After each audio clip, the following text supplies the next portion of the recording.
Good morning to all. This is doctor U C Pachauri. स्वागत करते हैं अपने ग्रुप बायोलॉजी गुरु में। आज हम चर्चा कर रहे हैं रेगुलेशन ऑफ जीन एक्सप्रेशन। तो जीन एक्सप्रेशन है क्या है बेसिकली? तो हम देखें कि जो डीएनए से आरएनए बनता है, आरएनए से जो प्रोटीन बनती है ना, जैसे डीएनए से क्या बनता है आरएनए, एमआरएनए से क्या बनती है पॉलीपेप्टाइड या प्रोटीन चेन जो बन रही है।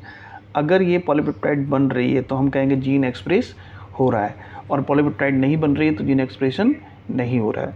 तो ये बड़ा ही ब्रॉड टर्म है, और ये जो रेगुलेशन की हम बात कर रहे हैं, कब जीन हमें एक्सप्रेस करवाना है, डीएनए से कब प्रोटीन बनाना है, कब नहीं बनाना है, तो ये कई लेवल पर होता है। ठीक, that may occur various levels. Okay, अब हम बात करते हैं सबसे पहले कि यूकेरियोट्स में कैसे जीन एक्सप्रेशन होता है। So what we are going to talk regulation of gene expression we are in eukaryotes. तो देयर आर 4 लेवल। कितने लेवल हैं? 4 level in eukaryotes. So 4 level क्या है देखते हैं। ठीक है, तो ये आपका हो गया 4 लेवल के बारे में। ठीक है, अब इसमें देखा जाए तो इसमें बेसिकली ये हम दिखा रहे हैं न्यूक्लियस। ठीक है, तो न्यूक्लियस के अंदर क्या होता है? डीएनए होता है। डीएनए डबल स्ट्रैंडेड होता है, लेकिन अपनी सुविधा के लिए हम सिंगल स्ट्रैंड बना रहे हैं। तो इस डीएनए पे 2 तरह के सीक्वेंस होंगे, एक्सॉन और इंट्रॉन्स। ठीक है, एक्सॉन क्या होते हैं? Coding sequence. क्या होते हैं? These are coding sequence. ठीक है, और इंट्रॉन्स क्या होते हैं? Non coding sequence. ठीक है, ये कैसे होते हैं? नॉन कोडिंग सीक्वेंस होते हैं। तो इंट्रॉन्स क्या करते हैं कि रुकावटें पैदा करते हैं प्रोटीन सिंथेसिस के लिए, इनको हटाना पड़ेगा। तो सबसे पहले तो हम डीएनए से क्या करेंगे? आरएनए बनाएंगे, तो ट्रांसक्रिप्शन करवाएंगे। तो एक तो आप यहीं पे रेगुलेशन यहाँ रोक दीजिए प्रोसेस को, तो रेगुलेशन यही हो गया फर्स्ट लेवल, ट्रांसक्रिप्शन लेवल। और आपने क्या हुआ, यूकेरियोट्स में क्या है, डायरेक्टली एमआरएनए नहीं बनता है, पहले प्री एमआरएनए बनता है। क्या बनता है? प्री एमआरएनए बनता है। ठीक है, या उसी को बोलते हैं एचएनआरएनए। ठीक है, हेटेरोजीनस न्यूक्लियर आरएनए। क्या बोलते हैं इसको? Heterogeneous nuclear RNA.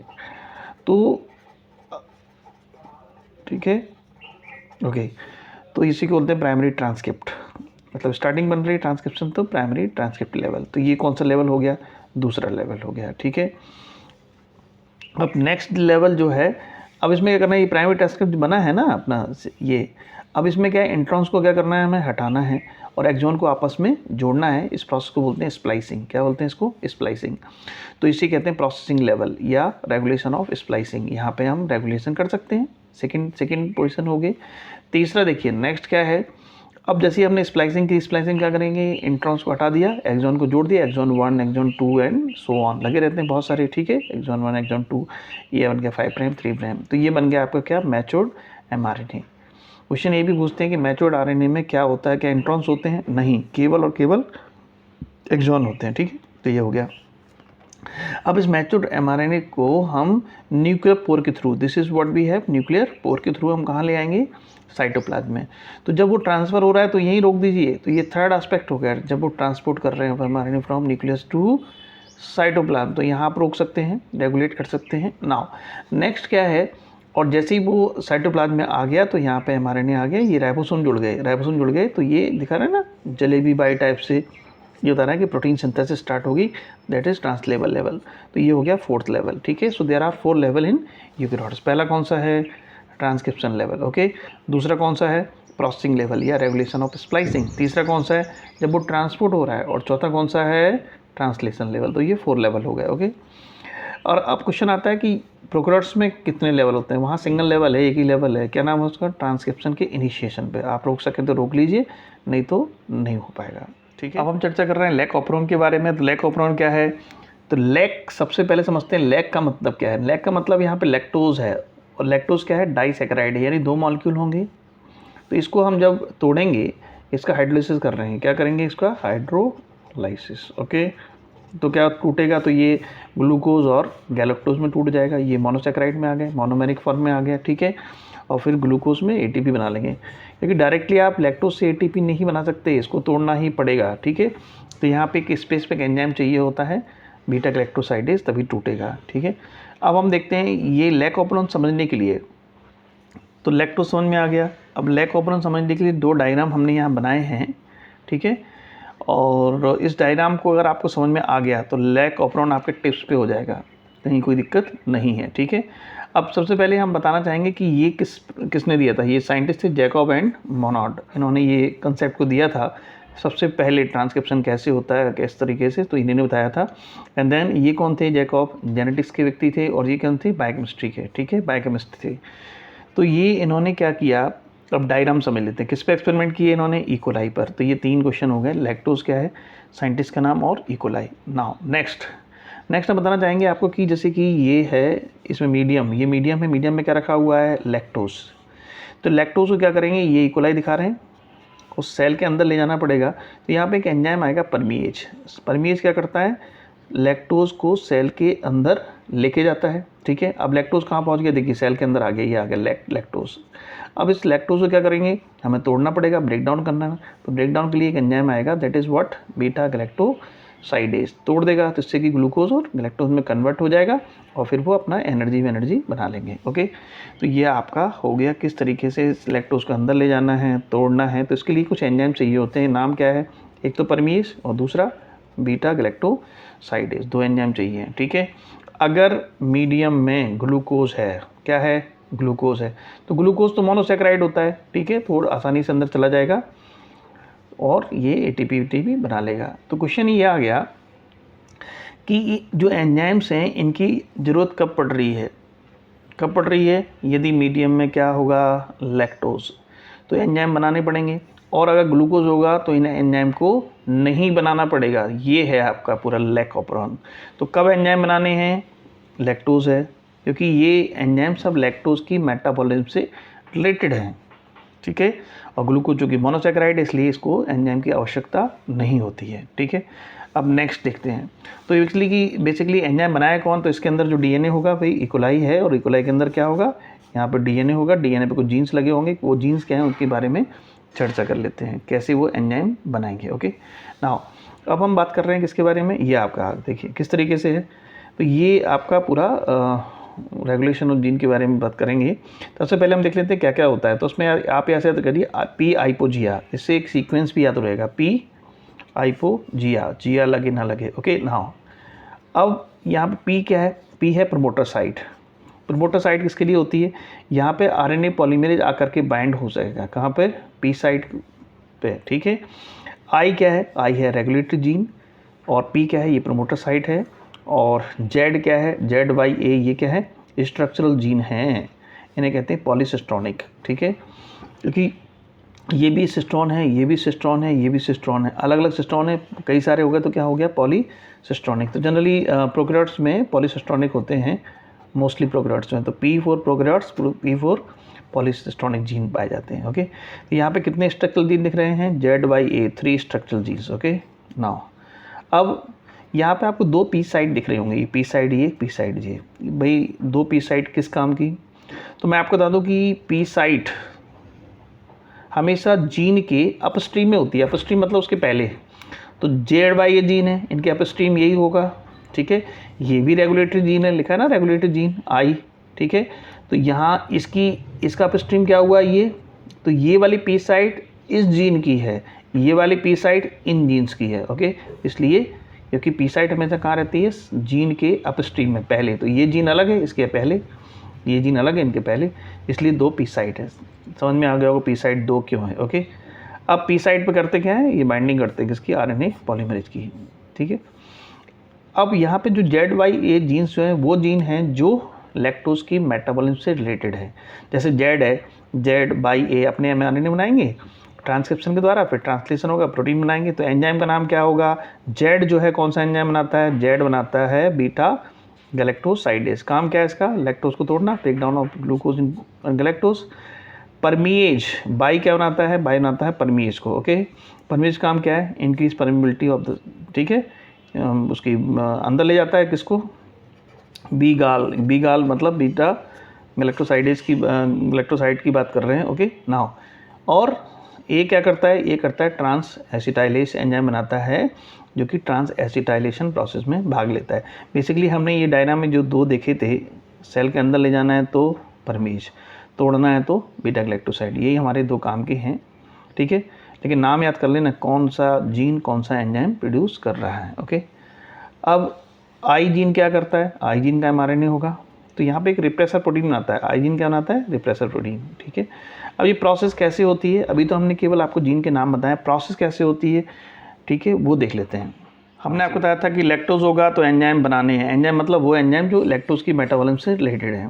इसमें क्या है कि लैक्टोज नहीं है, लैक्टोज यहाँ पर नहीं है, तो लैक्टोज होता है तब ये एंजाइम बनते हैं, तो इसलिए लैक्टोज कैसे काम करता है, इंड्यूसर की तरह। यहाँ लैक्टोज नहीं है, एब्सेंस है, इसलिए तो क्या होगा, ग्लूकोज है। अब ग्लूकोज है तो उन एंजाइम की हमें बनाने की ज़रूरत नहीं है, तो कैसे इनका एक्सप्रेशन रोकेंगे, कैसे इनके एंजाइम बनने से रोकेंगे। तो इसलिए यहाँ पे क्या होता है कि ये आरएनए पॉलीमरेज आएगा किस साइड पर, पी साइड पर। अब ये यहाँ आएगा आई के उस पर, तो आई जीन जो है एक्सप्रेस होगा, ठीक है, एक्सप्रेस होगा तो क्या करेंगे, और ये अपना एमआरएनए आएगा, ये आई जीन का एमआरएनए हो गया, तो रिप्रेसर एमआरएनए प्रोटीन आता है, उसका नाम रिप्रेसर प्रोटीन, ठीक है। तो आई जीन एक ऐसा जीन है जो हमेशा और लगातार सिंथेसाइज होता रहता है, ठीक है। ऐसे जीन कहलाते हैं कॉन्स्टिट्यूटिव जीन। तो क्वेश्चन ये भी आता है कि लैब कॉम्पोनेंट में कौन सा जीन कॉन्स्टिट्यूटिव जीन है, कौन सा जीन है वो, आई जीन जो है वो कॉन्स्टिट्यूटिव जीन है। क्यों, क्योंकि हमेशा और लगातार एक्सप्रेस होता रहता है, चाहे लैक्टोज हो चाहे ग्लूकोज हो, ठीक है।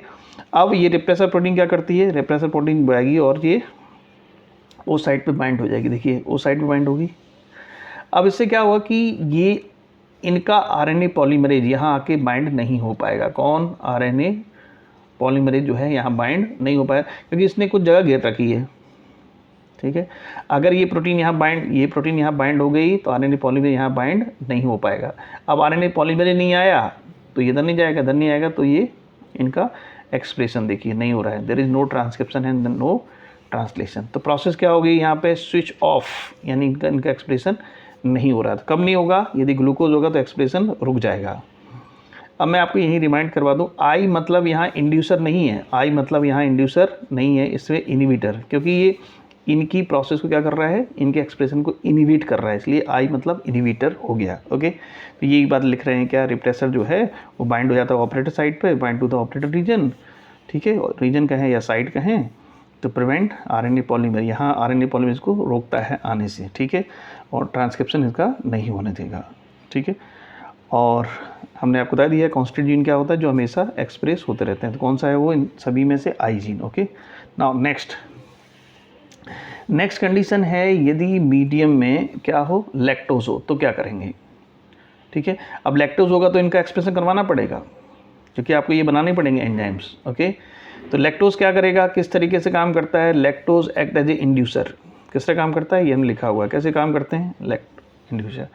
तो होता क्या है कि ये तो प्रोटीन तो हमेशा बनती रहती है, ये आपकी जो रिप्रेसर प्रोटीन है, तो इसको कैसे रोकना है कि यहाँ बाइंड ना हो।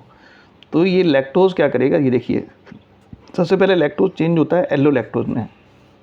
इसको ऐसे याद रख लीजिए कि लैक्टोज इनसे बोल रहा है एल्लो, क्या लो, लैक्टोज लो, तो एल्लो लैक्टोज, ठीक है, वो यहाँ के बाइंड हो गया, तो रिप्रेसर बन रहा था लेकिन यहाँ पे प्रोटीन से बाइंड हो गया।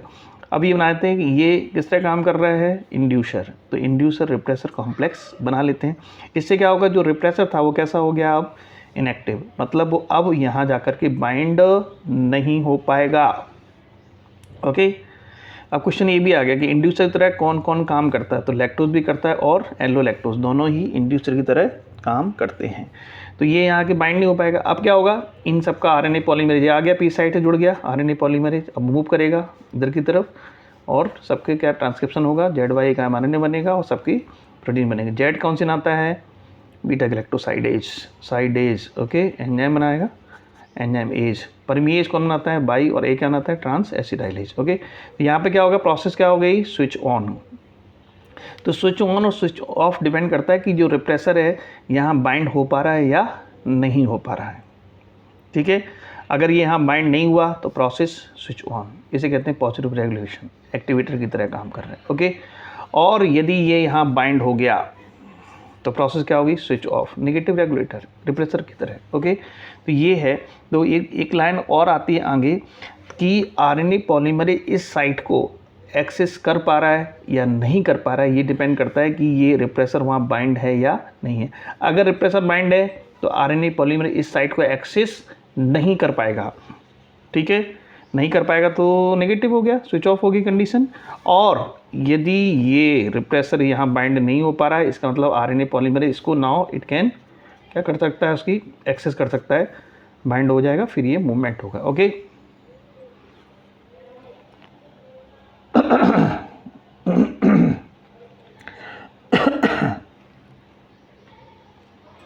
तो प्रोसेस स्विच ऑन हो गया, एक्टिवेटर हो गया। तो ये कंडीशन है, ठीक है, कब एक्सेस कर पाएगा, कब एक्सेस नहीं कर पाएगा, ये लाइन आगे आएगी। तो हमने क्या देखा कि दोनों ही इंड्यूसर की तरह काम कर रहे हैं। ओके, नाउ नेक्स्ट कंडीशन हम देख लेते हैं जो आपकी एनसीईआरटी में नहीं है। क्या कह रहे हैं, वो कह रहे हैं कि यदि दोनों पड़े हों तो क्या होगा, ग्लूकोज में होगा तो हमने कहा कि जीन का एक्सप्रेशन नहीं होने देना, किसका, ZYA का नहीं होने देना। लैक्टोज है तो हमने कहा नहीं एक्सप्रेशन करवाओ। तो इसको कन्फ्यूजन हो गया इकोलाई को, क्या करें, करवाएं कि नहीं करवाएं। तो इस कंडीशन में क्या होगा, क्या एक्सप्रेशन होगा ZYA का, ये पूछना चाह रहे हैं। ठीक है, तो मैं आपको बता दूं कि अगर दोनों प्रेजेंट हैं तो एक्सप्रेशन इनका नहीं होगा, क्योंकि सबसे पहले सेल चाहती है कि मोनोसैकेराइड को यूज़ करें, क्योंकि वो भी नहीं चाहते कौन तोड़े अंदर ले आओ, तोड़ा पाड़ी करो, नहीं करें। ठीक है, सबसे पहले किसको यूज़ करेगी, पहले ग्लूकोज को, फिर लैक्टोज को बाद में। तब जो ग्लूकोज ख़त्म हो जाएगा ना, तब लैक्टोज स्टार्ट शुरू करेंगे, तब हो पाएगा। ठीक है, तो लैक्टोज को अंदर ले जाने के लिए आपको, ये तो हमेशा लो लेवल पर एक्सप्रेस होता रहता है, कौन सा है, परमीज। ऐसा कौन सा एंजाइम है जो लो लेवल पर एक्सप्रेस होता रहता है हमेशा, कौन सा है, वो परमीज। क्योंकि ये नहीं होगा तो लैक्टोज अंदर कैसे जाएगा। ठीक है, चलिए, तो ये क्या होगा, अगर सोचो अगर ये यहाँ पे बाइंड है, ठीक है, बाइंड है तो इसको हटाना पड़ेगा, तो कैसे काम करेगा, तो वही आएंगे लैक्टोज एलो लैक्टोज, कैसे, इंड्यूसर, ये जा करके एक तो यहाँ बाइंड हो जाएगा और दूसरा इससे बाइंड हो जाएगा। तो यहाँ पे क्या होगा, यहाँ पे ये कन्फर्मेशनल चेंज होते हैं, क्या होते हैं, कन्फर्मेशनल चेंज होते हैं, यहाँ से बाहर निकल आ गया है। पहले ये यहाँ गया, बाइंड हो गया, फिर कन्फर्मेशनल चेंज हुए, फिर तीसरे पॉइंट में वो निकल के बाहर आ गया। अब इसमें एक लाइन और है कि रेगुलेशन ऑफ लैकोपेरोन कैसे देख सकते हैं, हम कैसे देख पा रहे हैं कि ये एक्सप्रेस हो रहा है नहीं हो रहा है। तो एक्चुअली जो सबस्ट्रेट है ना, वो प्रोडक्ट में कन्वर्ट हो रहा है या नहीं हो रहा है।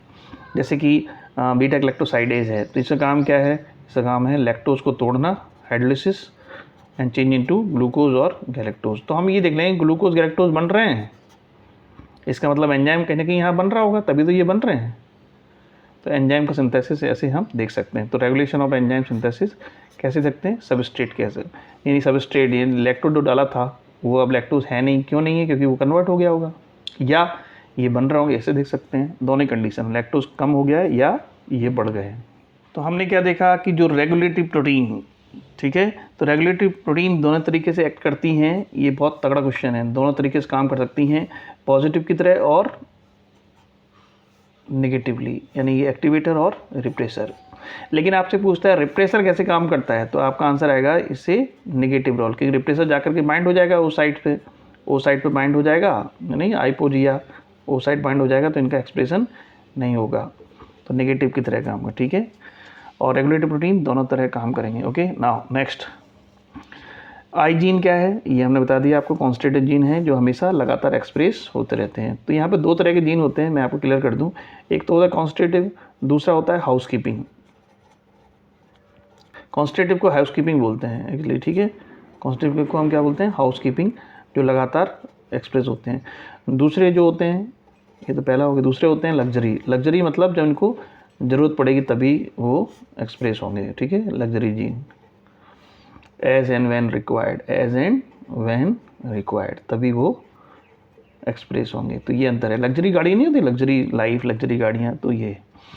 अब ये क्वेश्चन आ गया, क्या ग्लूकोज और गैलेक्टोज इंड्यूसर की तरह काम कर सकते हैं, नहीं कर सकते। तो इंड्यूसर तरह काम कौन करेगा, लैक्टोज एंड एलो लैक्टोज, नहीं कहते एलो, दोनों ही इंड्यूसर तरह का काम करेंगे, स्विच ऑन हो जाएगा, और ग्लूकोज गैलेक्टोज होंगे तो स्विच ऑफ। स्विच ऑफ मतलब ZYA का एक्सप्रेशन रुक जाएगा, स्विच ऑन मतलब ZYA का एक्सप्रेशन होने लगेगा। अब देखिए, अब RNA पॉलीमरेज जब जुड़ता है, कहाँ जुड़ता है RNA पॉलीमरेज, किससे जुड़ता है, प्रमोटर साइट से जुड़ता है। तो ये इंटरेक्शन है, कुछ ऐसी प्रोटीन्स होती हैं, जैसे हमने कहा था आपका सिग्मा, सिग्मा भी होता है ना, सिग्मा जुड़ेगा, रिकॉग्नाइज करता है, ये आपने पढ़ा होगा उसमें। तो सिग्मा प्रोटीन, सिग्मा जो है उसको रिकॉग्नाइज करेगा पी साइट को, तो जुड़ जाएगा। अब ये लाइन आ गई, क्या एसेसिबिलिटी ऑफ प्रमोटर, यानी RNA पॉलीमरेज प्रमोटर जुड़ पाएगा कि नहीं, ये डिपेंड करता है कि रिप्रेसर ऑपरेटर साइट में बाइंड है या नहीं है। ओके, अब लैकोपेरोन में क्या होता है, पॉलीसिस्टोनिक जीन होते हैं, इसमें common promoter and common regulatory gene होता है। तो इस तरह की व्यवस्था जो होती है, इस तरह का अरेंजमेंट जो होता है, उसको बोलते हैं हम operon system, and that is very common in bacteria. Okay, अब कौन कौन सी कंडीशन है जो कि रेगुलेशन कंट्रोल करती है? तो एक तो क्या हो गया आपका मेटाबॉलिक कंडीशन, क्योंकि लैक्टोज है, मेटाबोलाइज क्या करे, ग्लूकोज है, लैक्टोज है। दूसरा फिजियोलॉजी, तो वह सेम कंडीशन में आ जाएंगे। इन्वायरमेंट, इन्वायरमेंट मतलब मीडियम में क्या पड़ा हुआ है, लैक्टोज है या ग्लूकोज है। अगर हम देखें कि अपने जो एम्ब्रियो जो होता है, एम्ब्रियो कैसे एडल्ट में कन्वर्ट होता है, तो इसके लिए क्या है, वहाँ पर डेवलपमेंट होगा, डिफ्रेंसिएशन होगा। डिफ्रेंसिएशन का मतलब होता है स्पेसिफिक स्ट्रक्चर, स्पेसिफिक फंक्शन। जैसे नाक, आँख, कान बन रहे हैं, तो ये स्पेसिफिक संरचना है और स्पेसिफिक फंक्शन है। तो डेवलपमेंट और डिफ्रेंसिएशन होगा, तभी एम्ब्रियो से एडल्ट ऑर्गेनिज्म बनेगा। और इसमें बहुत सारे जीन्स जो हैं कोऑर्डिनेटेड काम में, और उनका कोऑर्डिनेशन रहता है, रेगुलेशन रहता है, इस तरीके से वो काम करते हैं। ओके, तो हम क्या बताना चाहेंगे आपको, हम बताना ये चाह रहे थे, देखिए फिर से बता दें कि यहाँ पे ये जो जीन है इनका कॉमन रेगुलेटरी जीन है और कॉमन प्रमोटर है। इस तरह की व्यवस्था जो होती है that is very common in bacteria and that is called operon. चलिए एनसीईआरटी डायग्राम देख लेते हैं। एनसीईआरटी में लिखा ना पी हाइपोजिया, आई क्या है, रेगुलेटरी जीन है, ठीक है, ये रिप्रेसर एमआरएनए रिप्रेसर, ठीक है, और ये इसका प्रमोटर साइट है और यहाँ पे आएगा, ये तो हमेशा बनता रहता है, कॉन्स्टिट्यूटेड जीन है। और ये तो यहाँ पर जो पी साइट पर एक्सेसिबिलिटी यानी कि आरएनए पॉलीमरेज बाइंड होगा या नहीं होगा, ये कौन डिसाइड करेगा कि ये प्रोटीन यहाँ बाइंड है या नहीं है, ठीक है ना। नेक्स्ट क्या दिख रहे हैं, तो इसमें क्या है, इसमें देखिए अब यहाँ पे देखिए ये आ गया इंड्यूसर। इंड्यूसर कौन हो सकता है, लैक्टोज हो सकता है, और कौन हो सकता है, एलो लैक्टोज, दोनों ही हो सकते हैं कि ये इसमें कन्वर्ट होता है, ठीक है। और यहाँ पर ये बाइंड हो जाएगा जिससे कि ये अब उसको वहाँ नहीं जाने दें, कहाँ जा रहे हो भाई, इधर आओ, पकड़ लिया उसको, तो इधर नहीं जा पाएगा। अब क्या होगा, आरएनए पॉलीमरेज आ गया, यहाँ बाइंड होगा, और बाइंड होने के बाद में ये मूव करेगा इधर की तरफ, और क्या बनाएगा, लेक हमारा और बीटा ग्लैक्टोसाइडेज जेड के द्वारा। ओके, बाई क्या बनाएगा, परमीएज, और ए का बनाएगा ट्रांस एसिडाइलेज। इस तरीके से ये पूरा लेक ओपेरॉन हो गया। यहाँ क्या लिखा है, इन एब्सेंस ऑफ इंड्यूसर, मतलब यहाँ पर लैक्टोज नहीं है, तो क्या है यहाँ पे ग्लूकोज है, presence of glucose. Okay, presence of inducer मतलब लैक्टोज है, लैक्टोज या एलो लैक्टोज है, तो प्रोसेस स्टार्ट।